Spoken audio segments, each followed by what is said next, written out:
आप सभी का स्वागत है म्यूटेंट स्कूल में। मैं हूं प्रोफेसर एक्स। आज मैं एक यादाश्त बढ़ाने की प्राचीन तिब्बती विधि के बारे में बात करने वाला हूं। उससे पहले मैं कुछ बातें स्पष्ट कर दूं कि मैं यहां आपको कोई मेमोरी के कॉम्प्लेक्स साइकोलॉजिकल थ्योरी पे बात नहीं करूंगा। मैं एक प्रयोग पे यहां बात करूंगा। दूसरी बातें कि तिब्बत इस धरती पे एक ऐसा देश है जो मनुष्य के अंतर जगत के क्षेत्र में, खास करके अध्यात्म, मनोविज्ञान, चेतना के विकास, मानसिक क्षमता के विकास में बहुत ही ज्यादा काम किया है और बहुत ही प्रामाणिकता से काम किया है। और तिब्बती बौद्ध लामा, तिब्बती मठ में रहने वाले विद्यार्थी, वहां के शिक्षक यादाश्त को बढ़ाने पे काफी ज्यादा बल देते हैं, काफी ज्यादा जोर देते हैं।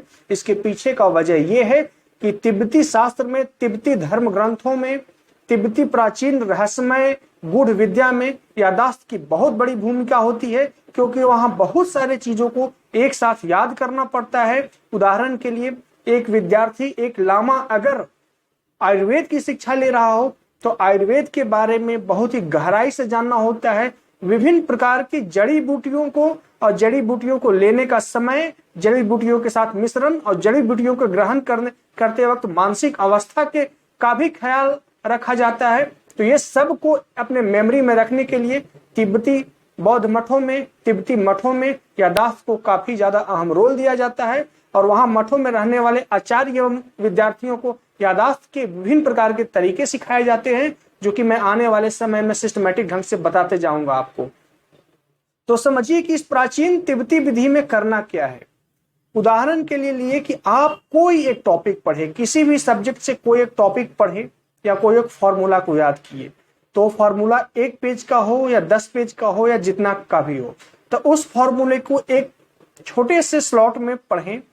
एक छोटे से, जितना शुरू से अंत तक वो फॉर्मूला है, तो वापस उसको फोकस ऑफ अटेंशन देकर के पढ़ें और वापस बुक को बंद करें और उस फॉर्मूले को अपनी इमेजिनेशन में लाएं।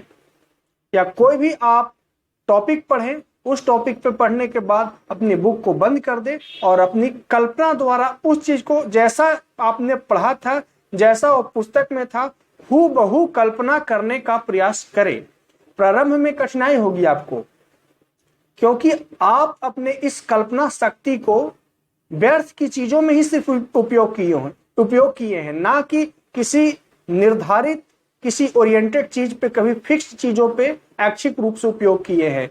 तो प्रारंभ में जब पढ़िएगा तो आप कल्पना नहीं कर पाइएगा, आपके लिए कठिन प्रतीत होगा। लेकिन कुछ दिनों के अभ्यास से आप पाएंगे कि जो चीजें जैसे पढ़ी है, उस चीजों को अगर वापस पुस्तक को बंद करके कल्पना कर रहे हैं, तो वापस आप उस चीजों को कल्पना कर पाएंगे।